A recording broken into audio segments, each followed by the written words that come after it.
Hay una verdad que transforma vidas cuando realmente la comprendes, y es esta. La oración no fue diseñada simplemente para informar a Dios de tus necesidades, porque Él ya las conoce antes de que abras la boca.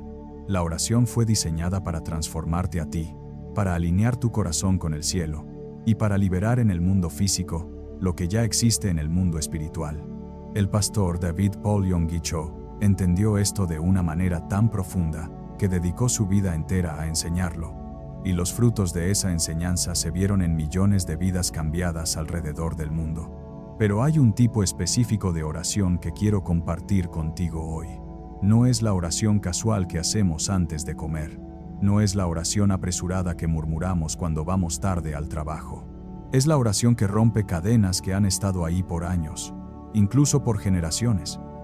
Es la oración que abre puertas que parecían selladas con cemento. Es la oración que hace temblar las estructuras del infierno y hace que los ángeles del cielo se muevan a tu favor. Y lo más extraordinario es que esta oración está disponible para ti, ahora mismo, en este preciso momento de tu vida. El pastor Yonggi Cho solía usar una imagen muy poderosa para describir la condición espiritual de muchas personas. Hablaba de un águila magnífica, con alas diseñadas para dominar los cielos, para volar por encima de las tormentas, para alcanzar alturas que otras aves ni siquiera pueden imaginar. Pero esta águila está atada al suelo con hilos finos. No son cadenas gruesas ni sogas evidentes. Son hilos que parecen insignificantes. Y sin embargo, esos hilos la mantienen en tierra. El águila aletea, se esfuerza, se agota intentando volar, pero no puede elevarse. Y lo más trágico de todo es que, después de un tiempo, el águila deja de intentarlo, se resigna. Acepta que el suelo es su destino aunque fue creada para el cielo. Mientras escuchas esto, quizás algo resuena profundamente en tu interior. Tal vez reconoces esa sensación de estar atada sin saber exactamente a qué. De intentar avanzar pero sentir que algo invisible te detiene. De orar y orar sin ver los resultados que la palabra de Dios promete.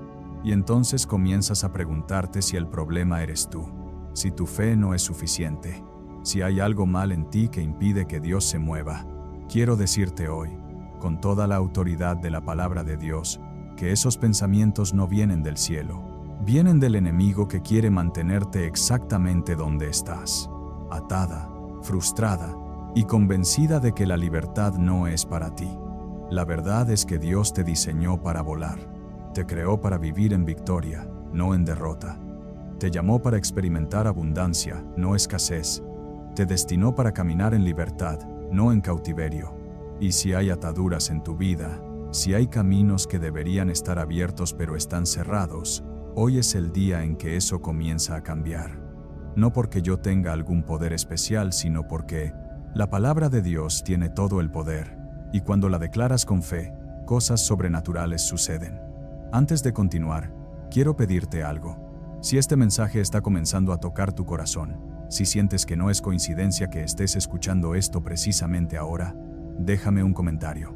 Escribe qué atadura necesitas que se rompa o qué camino necesitas que se abra en tu vida. Hacerlo no solo es un acto de fe que activa algo en el mundo espiritual, sino que también permite que este mensaje llegue a otras mujeres que necesitan escucharlo tanto como tú. Y si aún no formas parte de esta comunidad, suscríbete ahora y activa las notificaciones. Lo que Dios tiene para enseñarte a través de este canal puede cambiar el rumbo completo de tu vida. Ahora, para entender verdaderamente cómo orar para romper ataduras y abrir caminos, necesitamos comenzar por el principio. Necesitamos entender qué es una atadura desde la perspectiva bíblica, porque si no entiendes contra qué estás luchando, no podrás vencerlo efectivamente. Una atadura, en términos espirituales, es cualquier cosa que te impide vivir la vida plena, abundante y victoriosa que Jesucristo compró para ti en la cruz. En el Evangelio de Juan, capítulo 10, versículo 10, el Señor Jesús hizo una declaración que debería ser el estándar contra el cual mides tu vida. Yo he venido para que tengan vida, y para que la tengan en abundancia. Esa palabra abundancia, en el griego original es perizos, que significa exceso, sobreabundancia, más allá de lo necesario, extraordinario. Jesús no vino para que sobrevivieras, no vino para que apenas la pasaras, vino para que tu vida rebosara de bendición en todas las áreas, espiritual, emocional, relacional, física y sí, también material. Cuando algo te impide experimentar esa vida abundante, estás lidiando con una atadura. Las ataduras se manifiestan de muchas formas diferentes. Algunas son evidentes y fáciles de identificar. Las adicciones son ataduras al alcohol, a las drogas, a la comida, al juego, a la pornografía, a las compras compulsivas. Las relaciones tóxicas son ataduras. Ese noviazgo que sabes que te destruye, pero no puedes terminar. Esa amistad que te arrastra hacia abajo. Ese familiar que te manipula emocionalmente. Los patrones destructivos de comportamiento son ataduras. La ira explosiva, la mentira habitual, la infidelidad repetida. Pero hay otras ataduras mucho más sutiles, y precisamente por ser sutiles son más peligrosas. El miedo crónico es una atadura. Ese temor constante al futuro, a la enfermedad, a la escasez, al rechazo, que te paraliza y te impide dar pasos de fe. La vergüenza es una atadura. Esa sensación de indignidad que cargas por algo que hiciste o que te hicieron, que te hace sentir que no mereces cosas buenas. La falta de perdón es una atadura. Ese resentimiento hacia alguien que te hirió que cargas como una piedra en el corazón, envenenando cada área de tu vida. Los pensamientos negativos recurrentes sobre ti misma son ataduras.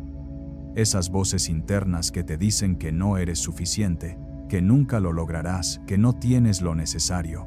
Las creencias limitantes sobre lo que mereces o lo que eres capaz de lograr son ataduras. Y los patrones generacionales que se repiten de padres a hijos son ataduras. La pobreza que persigue a la familia por generaciones, el divorcio que se repite, el abuso que pasa de una generación a otra. El pastor Yonggi Cho enseñaba algo muy importante. Muchas personas viven con ataduras sin siquiera reconocerlas como tales. Las han normalizado. Han vivido tanto tiempo con ellas que las consideran parte de su personalidad, de su destino o de su herencia familiar.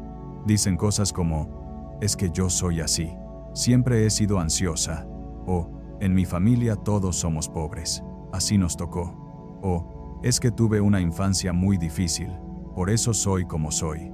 Y aunque esas experiencias son reales y el dolor es válido, el error fatal está en aceptarlas como sentencias permanentes e inamovibles, porque cuando Cristo murió en la cruz y resucitó al tercer día, no lo hizo para que tú siguieras viviendo en esclavitud con un letrero de cristiana colgado del cuello. Lo hizo para hacerte completamente libre. En la carta a los Gálatas, capítulo 5, versículo 1, el apóstol Pablo escribió palabras que deberían resonar en lo profundo de tu espíritu. Estad, pues, firmes en la libertad con que Cristo nos hizo libres, y no estéis otra vez sujetos al yugo de esclavitud. Analiza cuidadosamente este versículo porque es revolucionario. Pablo no dice, traten de conseguir la libertad. No dice, oren para que algún día sean libres. Dice, estad firmes en la libertad con que Cristo nos hizo libres. La libertad ya fue conseguida. Cristo ya pagó el precio completo. La obra ya está terminada. El yugo ya fue roto en la cruz. Pero luego Pablo añade una advertencia crucial. No estéis otra vez sujetos al yugo de esclavitud. Esto significa que aunque la libertad está completamente disponible, aunque ya fue comprada y pagada, tú debes apropiarte de ella activamente. Debes mantenerte firme en ella. Debes defenderla contra los ataques del enemigo que quiere volver a ponerte cadenas. Y aquí es exactamente donde la oración entra como tu arma más poderosa. La oración no es simplemente una actividad religiosa donde le cuentas cosas a Dios. La oración es el medio a través del cual te alineas con la voluntad divina. Activas las promesas celestiales en tu vida y ejerces la autoridad espiritual que Cristo te delegó. El pastor Yonggi Cho lo expresaba de una manera muy gráfica.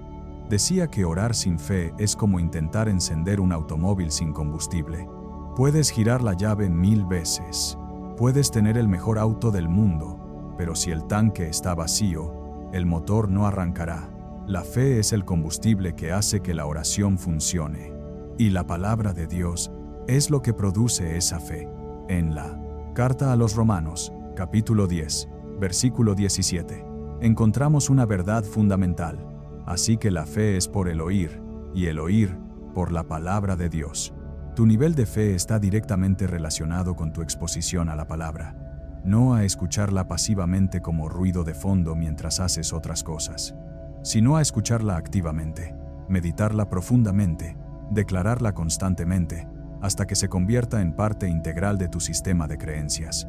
Cuando la palabra de Dios pasa de tu cabeza a tu corazón, cuando deja de ser información y se convierte en revelación, entonces tu fe se eleva a otro nivel. Y cuando oras desde ese nivel de fe, fundamentando tu oración en las promesas específicas de la Escritura, algo sobrenatural se desata. El pastor Yonggi Cho desarrolló y enseñó lo que él llamaba oración con visualización de fe.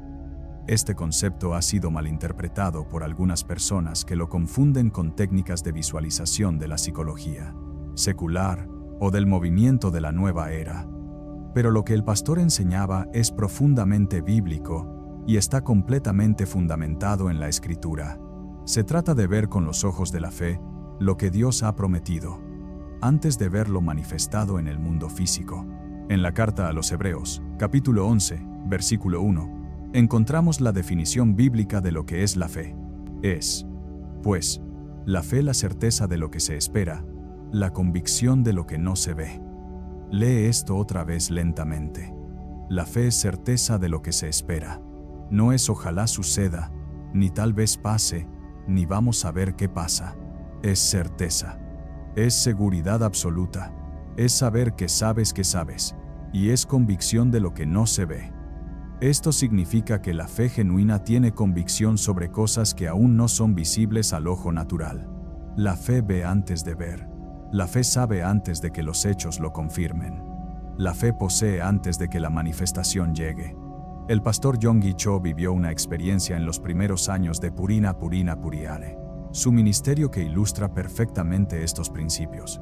Cuando estaba comenzando su iglesia en Corea, en medio de una pobreza extrema después de la guerra, apenas tenía un puñado de miembros que se reunían en una carpa vieja y deteriorada en uno de los barrios más pobres de Seúl. No tenían nada, ni siquiera tenían sillas, así que los pocos asistentes se sentaban en el suelo frío. El joven pastor Cho comenzó a orar pidiendo sillas. Oraba todos los días, clamaba a Dios por sillas, pero pasaban las semanas y las sillas no llegaban. Entonces, en un tiempo de oración, el Espíritu Santo le mostró cuál era el problema. Estaba orando, sí, pero no estaba creyendo. Sus palabras decían, Señor, danos sillas, pero su corazón no tenía ninguna expectativa real de recibirlas. Era una oración de palabras vacías, un ritual religioso sin fe genuina detrás. Dios le dio una instrucción que al principio le pareció extraña. Sé específico. ¿Qué tipo de sillas quieres? ¿Cuántas? ¿De qué material? ¿De qué color? El pastor Cho pensó que esto era innecesario. ¿Qué importaba el color o el material? Solo necesitaba algo donde la gente pudiera sentarse. Pero estaba a punto de aprender un principio que transformaría su ministerio y que luego enseñaría a millones. La especificidad es una expresión de fe. Cuando eres vaga en tu petición, muchas veces es porque en el fondo no crees realmente que la recibirás. La vaguedad es un mecanismo de protección emocional.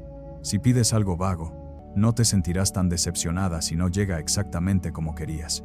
Pero cuando te atreves a ser específica, cuando describes con detalle lo que necesitas, estás declarando con tu especificidad que genuinamente esperas recibirlo.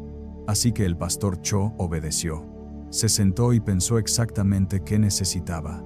Decidió pedir 300 sillas de metal con estructura resistente, con asientos acolchados en color rojo. Lo escribió, y entonces comenzó a orar, de una manera diferente. Cerraba sus ojos y veía esas sillas en su mente. No era fantasía ni imaginación ociosa, era fe visualizada. Veía las 300 sillas colocadas en filas ordenadas dentro de la carpa.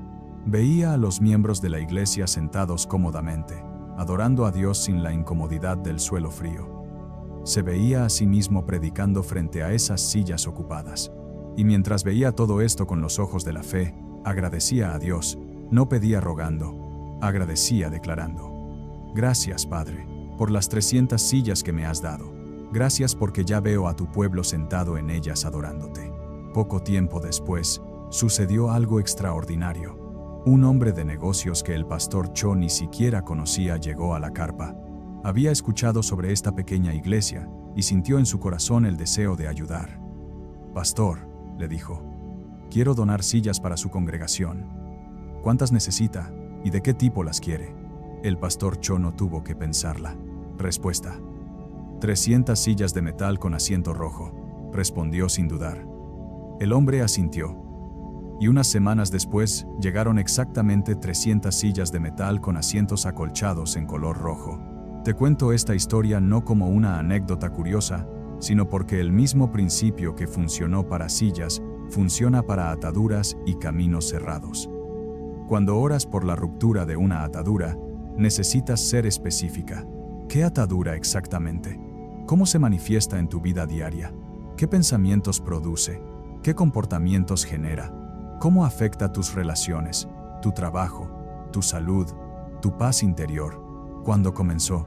¿Hay algún evento traumático asociado a su origen? Y luego, ¿cómo se verá tu vida cuando esa atadura sea completamente rota?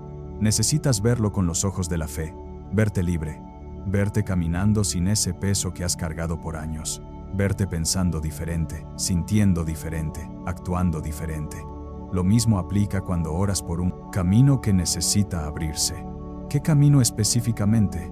¿Es un empleo? ¿Qué tipo de empleo? ¿En qué área? ¿Con qué salario? ¿Con qué horario? ¿Es sanidad física? ¿De qué condición exactamente? ¿Es restauración de una relación? ¿Con quién? ¿Qué resultados específicos esperas ver? Cuanto más clara seas en tu petición, más poderosa será tu oración. No porque Dios necesite los detalles, Él ya lo sabe todo, sino porque tú necesitas tener claridad para poder creer con especificidad. En el Evangelio de Marcos, capítulo 11, versículos 23 y 24, Jesús enseñó algo tan poderoso que si realmente lo creyéramos, nuestras vidas serían completamente diferentes. Porque de cierto os digo que cualquiera que dijere a este monte, quítate y échate en el mar, y no dudare en su corazón, sino creyere que será hecho lo que dice, lo que diga le será hecho. Por tanto, os digo que todo lo que pidiereis orando, creed que lo recibiréis, y os vendrá. Hay varias cosas cruciales que notar aquí. Primero, Jesús dice que hay que hablarle al monte. No hablar sobre el monte, ni quejarse del monte, ni describir lo terrible que es el monte. Hablarle directamente al monte y ordenarle que se mueva. Muchos cristianos pasan su vida hablando de sus problemas, pero nunca les hablan a sus problemas. Describen sus ataduras, pero nunca les ordenan que se rompan. Se quejan de sus caminos cerrados, pero nunca les declaran que se abran. Segundo, Jesús establece una condición. No dudare en su corazón, sino creyere que será hecho lo que dice. La duda en el corazón anula el poder de las palabras en la boca. Puedes declarar las cosas correctas, pero si en tu interior hay incredulidad, tus palabras salen vacías. Y tercero, Jesús da una instrucción específica sobre la fe. Creed que lo recibiréis, y os vendrá. No dice, pedid, y si es la voluntad de Dios, y si os portáis bien, y si tenéis suerte, tal vez lo recibáis. Dice, creed que lo recibiréis. Tiempo presente. La creencia viene antes de la recepción. La fe antecede a la manifestación. La certeza interior precede a la evidencia exterior. El pastor Yonggi Cho enseñaba sobre lo que él llamaba la cuarta dimensión. Es un concepto profundo, pero te lo voy a explicar de manera sencilla, porque es fundamental para entender cómo opera la oración efectiva. En el mundo físico, existen 3 dimensiones: largo, ancho y alto. Todo lo material que puedes ver y tocar existe en estas 3 dimensiones. Pero hay una cuarta dimensión, que es la dimensión espiritual. No la puedes ver con tus ojos físicos, no la puedes tocar con tus manos, pero es absolutamente real. Y esta cuarta dimensión, la espiritual, tiene la capacidad de influenciar, gobernar y transformar las otras 3 dimensiones materiales. Lo que sucede en el mundo espiritual afecta lo que sucede en el mundo físico. Las batallas se ganan o se pierden primero en el espíritu, antes de manifestarse en la porara de Kanda, materia. Las cadenas se rompen primero en lo invisible, antes de caer en lo visible. Los caminos se abren primero en los cielos, antes de despejarse en la tierra. Cuando oras con fe genuina, estás operando en la cuarta dimensión. Estás moviendo cosas en el mundo espiritual, que luego se manifiestan en tu mundo físico.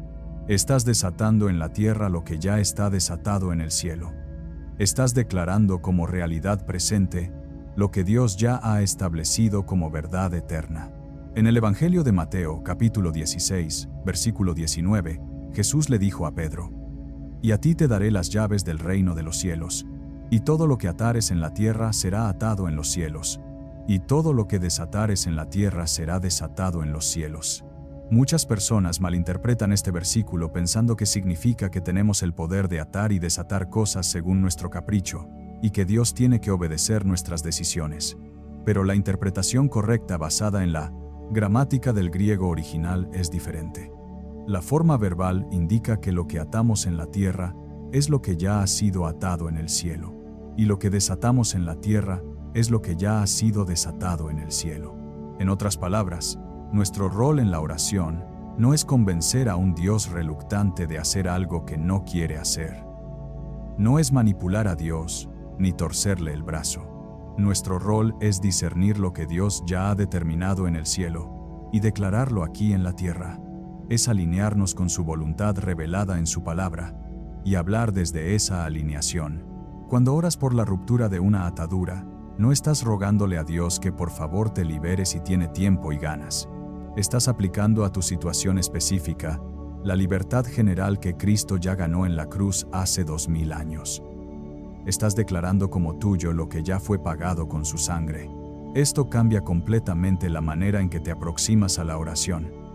Ya no oras desde una posición de debilidad y mendicidad, sino desde una posición de autoridad delegada. Ya no oras con incertidumbre y dedos cruzados, sino con la convicción de quien conoce sus derechos legales. Ya no oras esperando a ver si funciona, sino sabiendo que la palabra de Dios no vuelve vacía. Quiero contarte ahora sobre una mujer a quien llamaré Esperanza para proteger su identidad, pero cuya historia es completamente real y perfectamente ilustra estos principios en acción. Esperanza tenía 52 años cuando llegó a una reunión de oración en un estado de desesperación absoluta. Había cargado durante más de 3 décadas con una atadura de vergüenza que había controlado cada aspecto de su existencia. Cuando era una joven de 19 años, Esperanza quedó embarazada de un novio que la abandonó al enterarse. Su familia, preocupada por el qué dirán, la presionó intensamente para que abortara. Confundida, asustada y sin apoyo, Esperanza cedió a la presión. Nunca se lo contó a nadie más. Enterró ese secreto en lo más profundo de su ser y siguió adelante con su vida. Se casó con un buen hombre, tuvo otros hijos, construyó lo que desde afuera parecía una vida perfectamente normal y bendecida. Pero por dentro, Esperanza estaba destruida. La vergüenza la perseguía como una sombra que no podía sacudirse. Se sentía sucia, se sentía indigna del amor de Dios. Cada vez que leía versículos sobre la gracia y el perdón divino, algo en su interior decía: eso es para otros, no para ti. Se sentía como una impostora cada vez que levantaba sus manos en adoración o servía en algún ministerio de la iglesia. Y lo más destructivo era que esta vergüenza se manifestaba en autosabotaje constante. Cada vez que algo bueno llegaba a su vida, Esperanza encontraba la manera de arruinarlo, porque en el fondo no creía que lo merecía. Si su esposo le hacía un cumplido, ella lo rechazaba o lo minimizaba. Si le ofrecían una promoción en el trabajo, encontraba excusas para no aceptarla. Si alguien quería bendecirla o cuidarla, se sentía incómoda y se alejaba. 30 años de vivir por debajo de lo que Dios tenía para ella, 30 años de rechazar bendiciones, 30 años de castigarse a sí misma por algo que Dios ya había perdonado. Y aquí estaba el problema central. Esperanza había pedido perdón a Dios por ese aborto innumerables veces a lo largo de los años, probablemente miles de veces. Pero aunque intelectualmente sabía que Dios la había perdonado, nunca había podido perdonarse a sí misma. Y mientras no se perdonara, seguiría viviendo en la cárcel de la vergüenza. Esa era su atadura, no la falta del perdón de Dios, sino la falta de perdón hacia sí misma. Aquella noche en la reunión de oración, el pastor enseñó sobre el poder de la sangre de Cristo para limpiar absolutamente toda culpa, toda mancha, toda vergüenza. Citó la primera carta de Juan, capítulo 1, versículo 9. Si confesamos nuestros pecados, Él es fiel y justo, para perdonar nuestros pecados y limpiarnos de toda maldad. Se detuvo en esas dos últimas palabras, toda maldad. No la mayoría de la maldad, no la maldad pequeña, no la maldad de otros pero no la tuya. Toda maldad incluye lo que sea que hayas hecho, sin importar cuán terrible te parezca. Luego el pastor hizo algo que cambiaría la vida de Esperanza para siempre. Le pidió que hiciera una oración muy específica. Primero, que nombrara su pecado explícitamente delante de Dios. No porque Dios necesitara ser informado, Él ya lo sabía todo, sino porque ella necesitaba sacarlo de la oscuridad del secreto y traerlo a la luz de la gracia. Los secretos tienen poder mientras permanecen ocultos. Cuando los traes a la luz, su poder se rompe. Y segundo, le pidió que recibiera activamente el perdón de Dios, no que lo pidiera otra vez, porque ya lo había pedido 1000 veces, sino que lo recibiera, que abriera las manos de su corazón y aceptara como suyo lo que Dios le había estado ofreciendo durante 30 años. Muchos cristianos viven espiritualmente pobres no porque Dios no dé, sino porque ellos no reciben. Tienen las manos cerradas. El perdón está disponible pero no lo toman. Esperanza oró esa noche como nunca antes había orado en su vida. Entre lágrimas que parecían venir desde lo más profundo de su ser, nombró lo que había hecho. Lo dijo en voz alta por primera vez en 3 décadas. Y algo se rompió en el mundo espiritual cuando esas palabras salieron de su boca. Luego, temblando pero determinada, hizo la segunda parte. Declaró: Señor Jesús, recibo tu perdón. Recibo ahora mismo la limpieza de tu sangre. Y hoy, en este momento, elijo perdonarme a mí misma, porque tú ya me has perdonado. Declaro que la atadura de la vergüenza se rompe ahora mismo sobre mi vida en tu nombre poderoso. Declaro que ya no voy a vivir ni un día más bajo la sombra de mi pasado. Declaro que las cosas viejas pasaron y que soy una nueva criatura en Cristo. Lo que siguió no fue un momento mágico, donde todo cambió instantáneamente. Fue un proceso que tomó tiempo. Pero desde esa noche, algo había cambiado fundamentalmente en el interior de Esperanza. Algo se había movido en los cimientos de su identidad. Cuando pensamientos de vergüenza venían a su mente, y al principio venían frecuentemente porque el enemigo no se rinde fácilmente, ella los confrontaba con la palabra. Declaraba en voz alta: No hay condenación para los que están en Cristo Jesús. Soy perdonada. Soy limpia. Soy libre. Cuando el acusador intentaba recordarle su pasado, ella le recordaba su futuro en Cristo. Poco a poco, Esperanza comenzó a caminar diferente, a verse diferente cuando se miraba al espejo, a recibir amor sin rechazarlo, a aceptar bendiciones sin sabotearlas, a vivir con la cabeza en alto como la hija del rey que siempre había sido pero que no se había permitido ser. 3 años después de aquella noche de oración, Esperanza lidera un ministerio de sanidad interior específicamente para mujeres que han pasado por abortos. Su herida más profunda se convirtió en su ministerio más poderoso. Su mayor vergüenza se transformó en su mayor plataforma. Eso es lo que Dios hace cuando le permites tomar lo que el enemigo quiso usar para destruirte y convertirlo en un arma para el reino. La historia de Esperanza ilustra una verdad crucial que necesitas entender. La oración que verdaderamente rompe ataduras no es simplemente una oración que pide. Es una oración que declara. Es una oración que recibe activamente. Es una oración que se fundamenta en la palabra de Dios y la proclama con autoridad sobre la situación. No es pasiva sino activa. No es tímida sino audaz. No ruega como mendiga sino reclama como heredera. Ahora quiero hablarte sobre los caminos cerrados y cómo orar efectivamente para que se abran. Un camino cerrado puede manifestarse de muchas formas diferentes en tu vida. Puede ser una puerta laboral que no se abre por más currículums que envíes y entrevistas que hagas. Puede ser un negocio que no despega a pesar de tu esfuerzo y buenas intenciones. Puede ser una sanidad física que no llega aunque has orado y otros han orado por ti. Puede ser una relación que está estancada y no avanza hacia donde debería ir. Puede ser una provisión económica que parece bloqueada. Puede ser un sueño o un llamado que no logra materializarse. Y hay diferentes razones por las cuales los caminos pueden estar cerrados, y es importante que las entiendas porque la razón determinará cómo debes orar. A veces un camino está cerrado porque simplemente no es el camino correcto para ti. Dios, en su amor infinito y su sabiduría perfecta, cierra puertas equivocadas para protegerte de desastres que no puedes ver o para redirigirte hacia algo mucho mejor que lo que tú habías planeado. En estos casos, insistir tercamente en abrir ese camino no es fe, es obstinación. Es imponer tu voluntad sobre la de Dios. El pastor, Yonggi Cho, siempre aconsejaba a las personas que pidieran discernimiento antes de pedir apertura. Señor, muéstrame primero si este es el camino que tú tienes para mí. Y si no lo es, muéstrame cuál es. Porque si el camino está cerrado por dirección divina, lo que necesitas no es que se abra, sino que tus ojos se abran para ver la ruta correcta.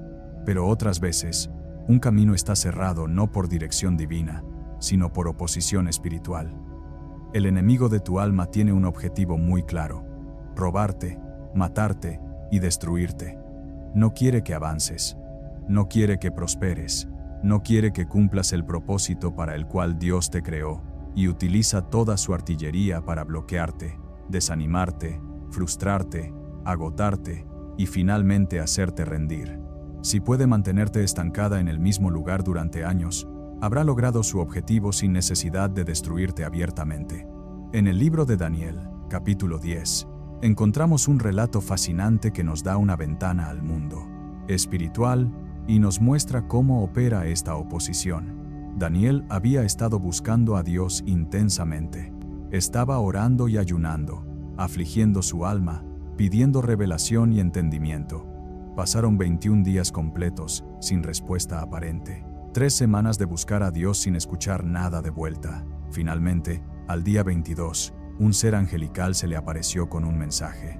Y lo que este ángel le dijo a Daniel es tremendamente revelador. Daniel, no temas, porque desde el primer día que dispusiste tu corazón a entender y a humillarte en la presencia de tu Dios, fueron oídas tus palabras, y a causa de tus palabras, yo he venido. Mas el príncipe del reino de Persia se me opuso durante 21 días. Detente y analiza esto con cuidado. Desde el primer día que Daniel oró, sus palabras fueron escuchadas. Dios respondió inmediatamente. La respuesta fue enviada desde el primer día. Pero esa respuesta tardó 21 días en llegar, porque hubo oposición espiritual en el camino.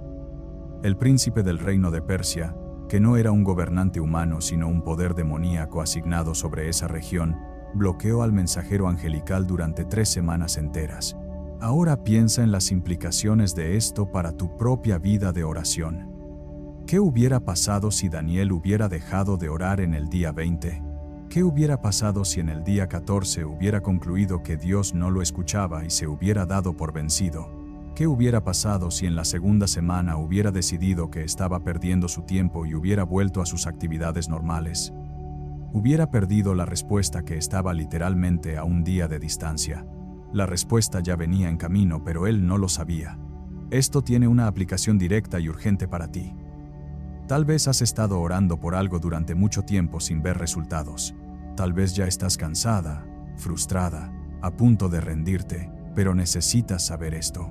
Es posible que tu oración haya sido escuchada desde el primer día y que la respuesta ya haya sido enviada, pero hay oposición en el camino retrasándola. No asumas que el silencio de Dios significa rechazo. No asumas que la tardanza significa negación. La oración persistente no es para convencer a un Dios reacio, es para romper la resistencia espiritual que se opone a la respuesta. Cada vez que oras con fe, estás debilitando las fuerzas de las tinieblas. Cada declaración de la palabra que sale de tu boca es un golpe contra el enemigo. Cada día que perseveras es un día que te acercas más a la manifestación. Y si sigues adelante, si te niegas a rendirte, la victoria llegará. Hay una tercera razón por la cual los caminos pueden estar cerrados, y esta es quizás la más difícil de aceptar porque implica responsabilidad personal. Nuestra propia incredulidad o nuestras propias palabras negativas.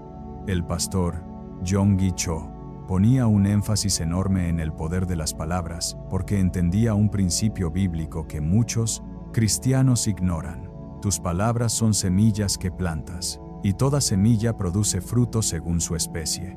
En el libro de Proverbios, capítulo 18, versículo 21, la Escritura hace una declaración contundente. La muerte y la vida están en poder de la lengua, y el que la ama comerá de sus frutos. ¿Captas la magnitud de lo que esto significa? Tu lengua tiene poder de vida y de muerte. No es neutral, no es inocua. Cada palabra que pronuncias está sembrando algo, está creando algo, está abrindo ou cerrando puertas, está edificando ou destruyendo, está dando vida ou dando muerte. Ahora te pregunto, ¿qué has estado sembrando con tus palabras? Piensa honestamente en lo que has estado diciendo sobre esa situación que no cambia, sobre ese camino que no se abre. Cuando alguien te pregunta cómo estás, ¿qué respondes? Cuando piensas en tu futuro, ¿qué palabras vienen a tu mente? Cuando hablas de tus finanzas, de tu salud, de tu matrimonio, de tus hijos, ¿qué estás declarando? Si constantemente dices, esto nunca va a cambiar, estás sembrando permanencia del problema. Si repites, yo nunca tengo suerte, estás sembrando fracaso. Si declaras en mi familia todos somos pobres, estás sembrando escasez generacional. Si afirmas Dios no me escucha, estás sembrando distancia de Dios. Y luego te preguntas por qué esas cosas siguen siendo tu realidad. Tú misma las has estado cultivando con tu lengua. Ahora, esto no significa que debas negar la realidad o pretender que los problemas no existen. El pastor Yonggi Cho jamás enseñó el pensamiento positivo superficial que ignora los hechos y pinta sonrisas falsas sobre el dolor genuino. Lo que enseñó fue fe bíblica fundamentada en la palabra de Dios. Ara Eino, y hay una diferencia enorme entre ambas cosas. El pensamiento positivo dice, todo está bien, cuando todo está mal, y eso es negación de la realidad. La fe bíblica reconoce la realidad tal como es. No la ignora, pero declara sobre ella lo que Dios dice. La fe dice, sí, este camino está cerrado en lo natural. Sí, humanamente hablando no hay solución. Sí, los hechos indican que esto es imposible. Pero mi Dios hace caminos en el desierto y ríos en la soledad. Mi Dios se especializa en imposibles, y declaro que este camino se abre en el nombre de Jesús. Hoy necesitas tomar una decisión sobre tu vocabulario. A partir de este momento, cada vez que hables de esa situación difícil, hazlo desde la fe y no desde el miedo. Cada vez que menciones ese camino cerrado, declara lo que Dios dice sobre él y no lo que tus ojos ven. Esto no es magia, ni manipulación de la realidad. Es aplicar el principio bíblico de que las palabras tienen poder creativo, porque fuimos hechos a imagen de un Dios que creó el universo hablando. El pastor Yonggi Cho enseñaba un método de oración en 3 pasos específicos para abrir caminos y romper ataduras que quiero compartir contigo ahora, porque es tremendamente efectivo cuando se practica con fe genuina. El primer paso es la identificación clara y específica. Antes de orar, necesitas saber con precisión por qué estás orando. Esto parece obvio, pero la realidad es que la mayoría de las personas oran de manera extremadamente vaga. Señor, bendíceme. Señor, ayúdame. Señor, cambia mi situación. Estas oraciones no son malas en sí mismas, pero carecen de enfoque. Son como disparar una flecha sin apuntar a ningún blanco y luego sorprenderte de que no le dio a nada. Si estás orando por romper una atadura, identifícala con precisión. No es suficiente decir quiero ser libre. ¿Libre de qué exactamente? ¿Cómo se manifiesta esa atadura en tu vida cotidiana? ¿Qué pensamientos te produce? ¿Qué emociones genera? ¿Qué comportamientos causa? ¿Cuándo comenzó? ¿Hay algún trauma asociado a su origen? Mientras más claramente entiendas tu atadura, más efectivamente podrás orar contra ella. Si estás orando por abrir un camino, define exactamente qué camino. ¿Es un empleo? ¿Qué tipo de empleo? ¿En qué industria? ¿Con qué responsabilidades? ¿Con qué salario mínimo? ¿Con qué condiciones de horario o ubicación? ¿Es sanidad física? ¿De qué condición específica? ¿Cómo sabrás que has sido sanada? ¿Es provisión económica? ¿Cuánto dinero exactamente? ¿Para qué propósito específico? La especificidad no es un capricho ni un formalismo religioso, es una expresión profunda de fe. El segundo paso es la fundamentación bíblica. Una vez que has identificado claramente tu petición, tu trabajo es buscar promesas de Dios en la Escritura que se apliquen directamente a ella. No ores solamente con tus propias palabras. Ora la palabra de Dios.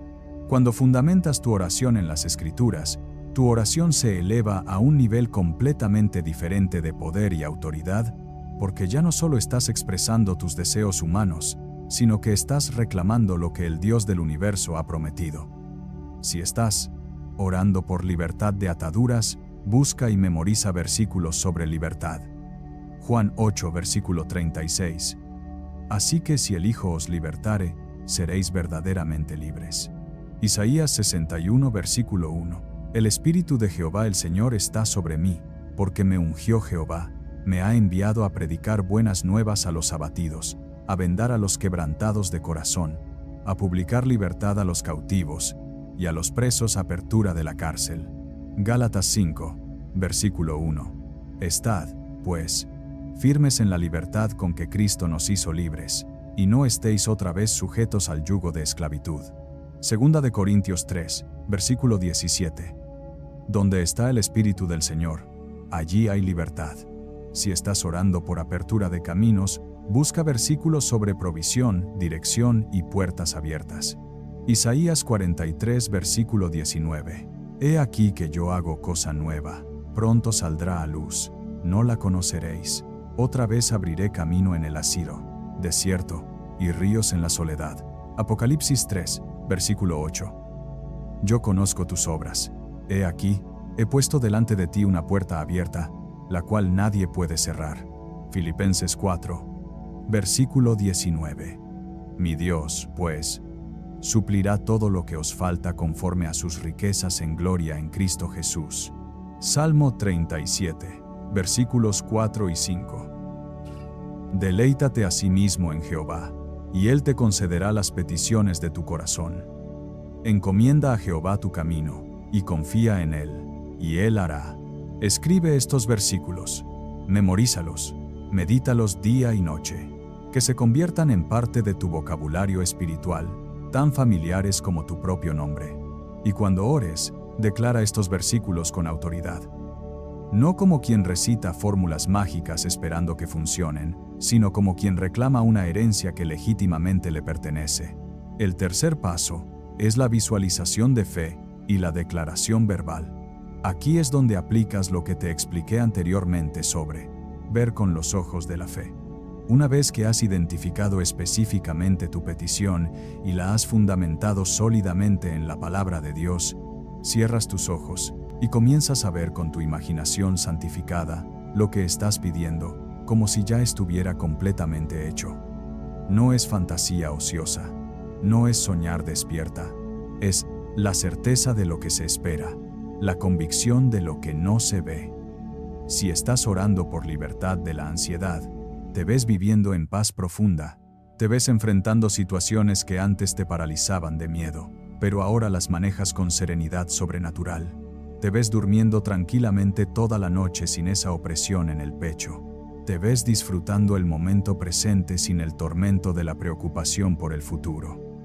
Haz la imagen tan vívida y detallada como puedas. Si estás orando por un camino abierto en tu economía, te ves con provisión abundante. Te ves pagando todas tus deudas, no con angustia y escasez, sino con gozo y gratitud. Te ves siendo generosa con otros porque tienes más que suficiente. Te ves abriendo tu cuenta bancaria y viendo números que reflejan la fidelidad de Dios. Y mientras visualizas, declaras, en voz alta, con autoridad, con convicción: no susurrando tímidamente, sino proclamando con la seguridad de quien sabe que tiene respaldo legal del cielo. Declaro que soy completamente libre de la ansiedad en el nombre poderoso de Jesús. Declaro que la paz de Dios, que sobrepasa todo entendimiento, guarda mi corazón y mis pensamientos. Declaro que no me ha sido dado espíritu de cobardía, sino de poder, de amor y de dominio propio. Donde antes había temor, ahora hay fe. Donde antes había tormento, ahora hay descanso. Declaro que mi camino económico se abre completamente ahora en el nombre de Jesús. Declaro que mi Dios suple absolutamente todo lo que me falta conforme a sus riquezas en gloria. Declaro que soy cabeza y no cola, que estoy encima y no debajo, que presto a muchos y no pido prestado. El favor de Dios me rodea como escudo y abre puertas de provisión sobrenatural. La declaración verbal es crucial y no es opcional. En Romanos 10, versículo 10, dice: porque con el corazón se cree para justicia, pero con la boca se confiesa para salvación. Hay algo poderoso que sucede cuando lo que crees en tu corazón lo confiesas con tu boca. La confesión verbal no es solo expresión de lo que ya crees, es también lo que solidifica y fortalece tu creencia. Tus propios oídos necesitan escuchar tu propia boca, declarando la verdad de Dios para que tu fe se afirme. Déjame contarte ahora sobre otra mujer cuya historia demuestra estos principios de manera poderosa. La llamaré Carmen. Carmen tenía 57 años cuando su vida se derrumbó económicamente. Su esposo perdió el trabajo en una reestructuración corporativa después de 20 años en la misma empresa. Al principio pensaron que conseguiría algo rápido con su experiencia, pero pasaron los meses y nada llegaba. Tuvieron que vender la casa donde habían criado a sus hijos para pagar deudas acumuladas. Terminaron viviendo temporalmente en casa de la hermana de Carmen, los 4 en una sola habitación. La vergüenza era aplastante. Carmen había sido una mujer activa en la iglesia, respetada en su comunidad, ejemplo para otras, y ahora no podía ni siquiera pagar un alquiler. Sentía que había fracasado como esposa, como administradora del hogar, como mujer de fe.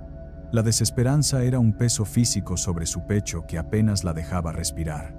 Seguía yendo a la iglesia, seguía orando en las mañanas por costumbre, pero su corazón estaba en el suelo.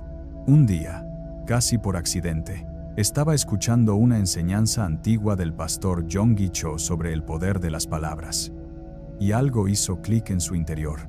Se dio cuenta, con una claridad dolorosa, de que aunque seguía haciendo los rituales religiosos, sus palabras estaban completamente alineadas con la derrota. Pensó en todas las conversaciones recientes.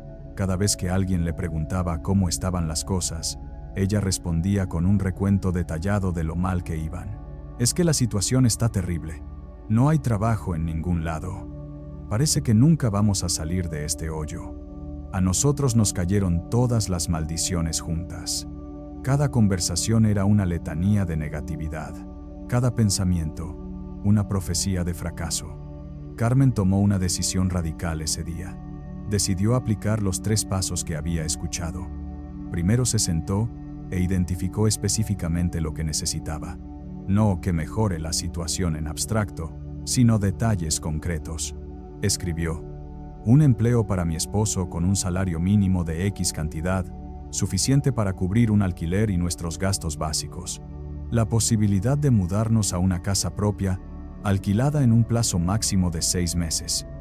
La capacidad de ahorrar una cantidad específica mensual para reconstruir nuestra estabilidad. Luego buscó promesas bíblicas aplicables y las escribió en tarjetas. Deuteronomio 28. Todas las bendiciones para los que obedecen la voz de Dios.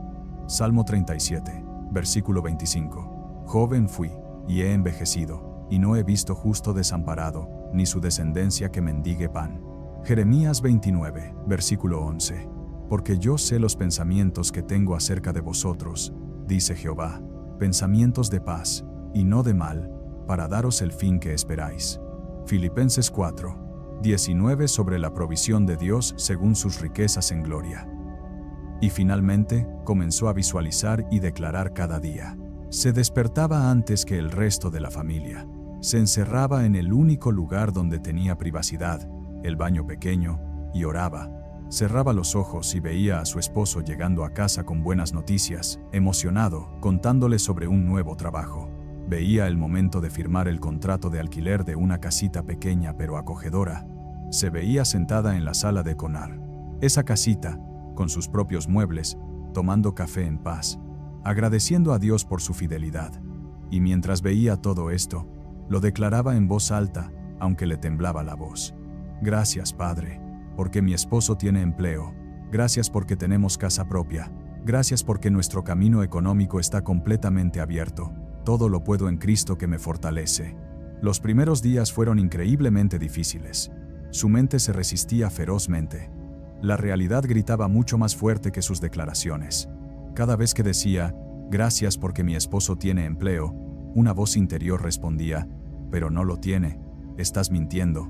Pero Carmen entendió que no estaba mintiendo ni negando los hechos. Estaba declarando lo que Dios dice, por encima de lo que sus ojos veían.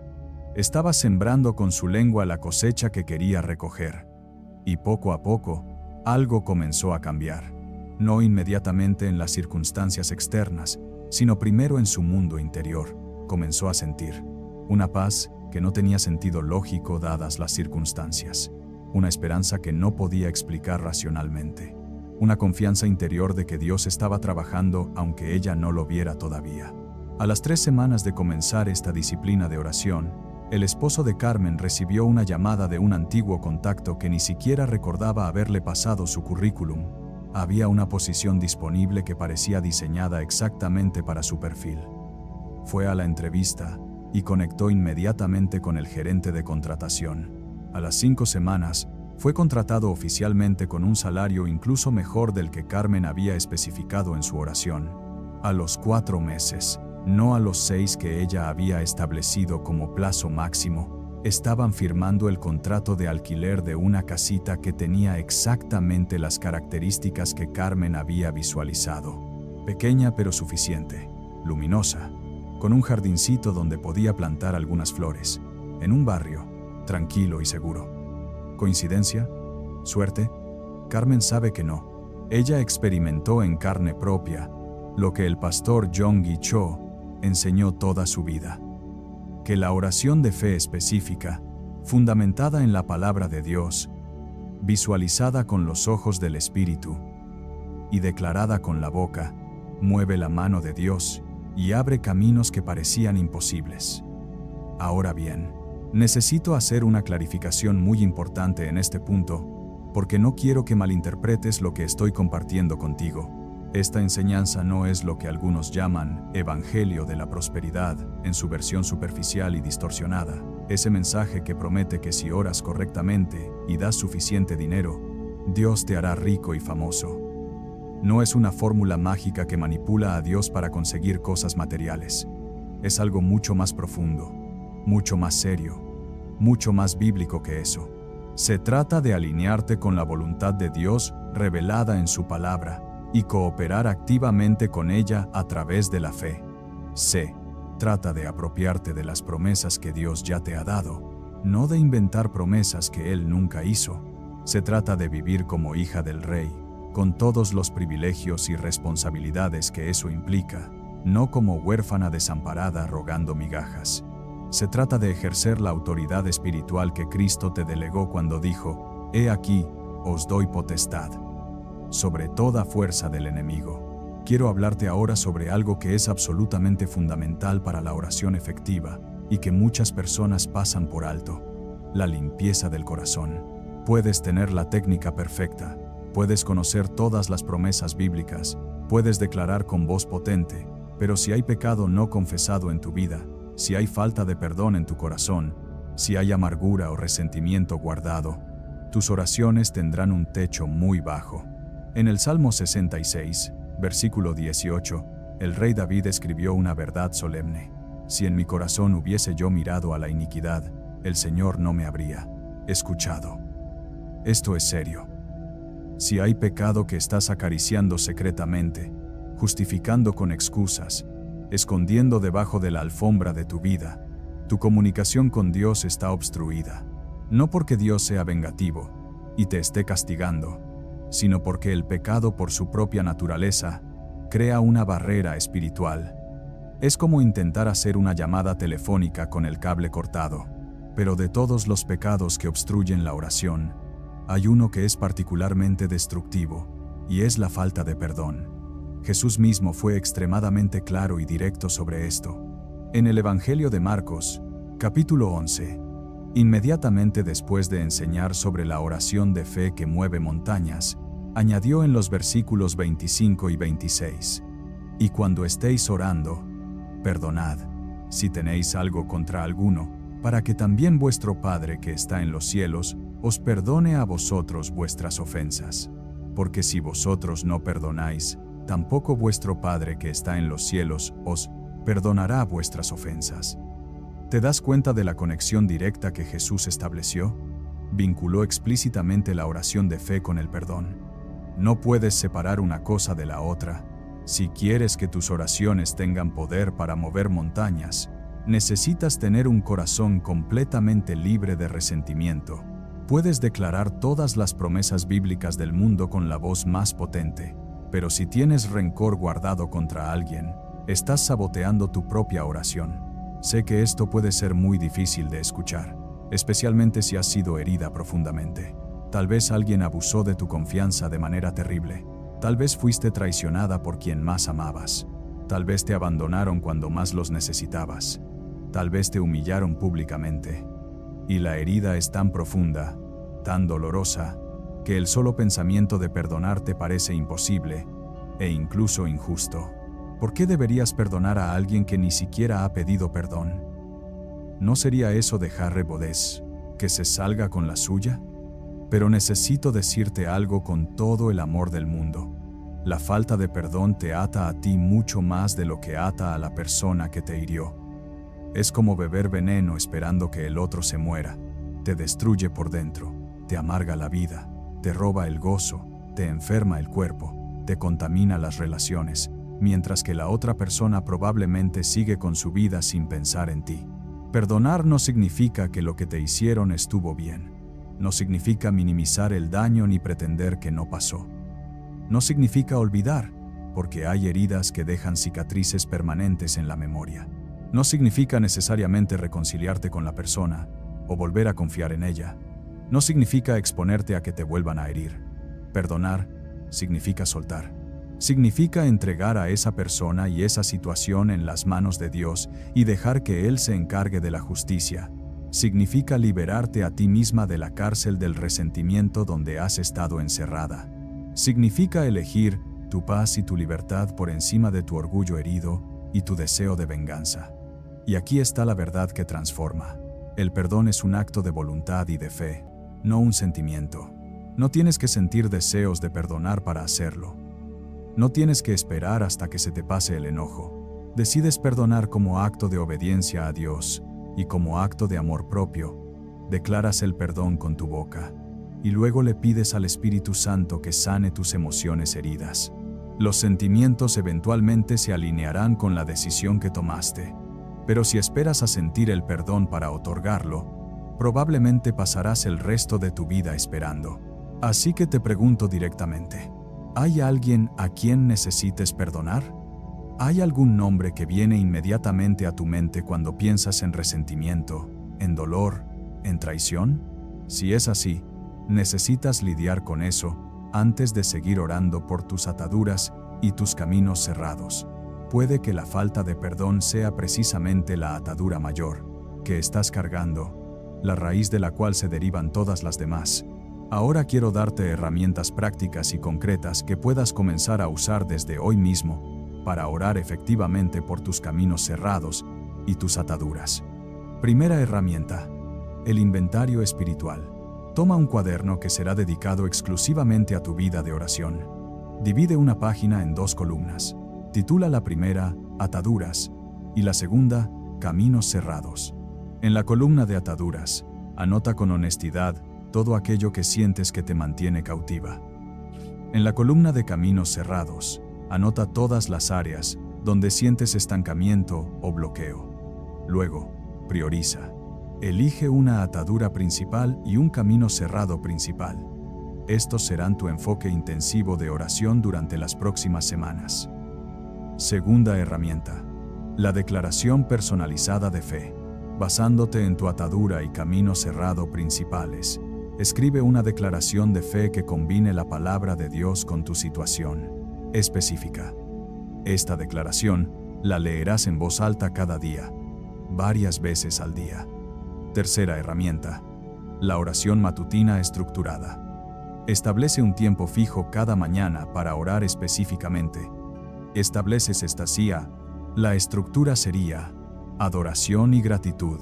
Primero, luego confesión, después declaración de la palabra, petición específica, visualización de fe y finalmente agradecimiento anticipado por la respuesta. Cuarta herramienta. Recordatorios durante el día. Pon alarmas en tu teléfono para declarar tu declaración de fe varias veces al día. Coloca versículos escritos en lugares estratégicos de tu casa. Quinta herramienta. El ayuno estratégico. El ayuno potencia la oración. Comienza con algo manejable y usa los momentos de hambre como recordatorios para orar. Pero recuerda siempre que la oración no es primordialmente un método, es una relación. No estás ejecutando un protocolo, estás comunicándote con tu Padre. Las técnicas canalizan la fe, pero sin relación genuina con Dios, se convierten en religiosidad vacía.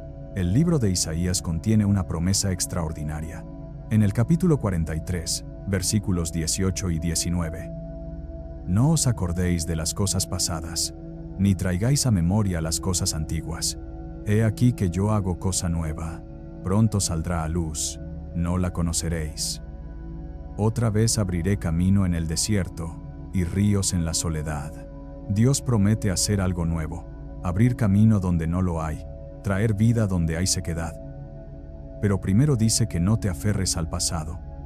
Suéltalo para poder recibir el futuro. Vamos a terminar con una oración. Hazla conmigo en voz alta si puedes. Padre Celestial, gracias por este mensaje. Gracias porque conoces cada una de mis luchas, cada atadura, cada camino cerrado. Y gracias porque tienes todo el poder para cambiarlo todo.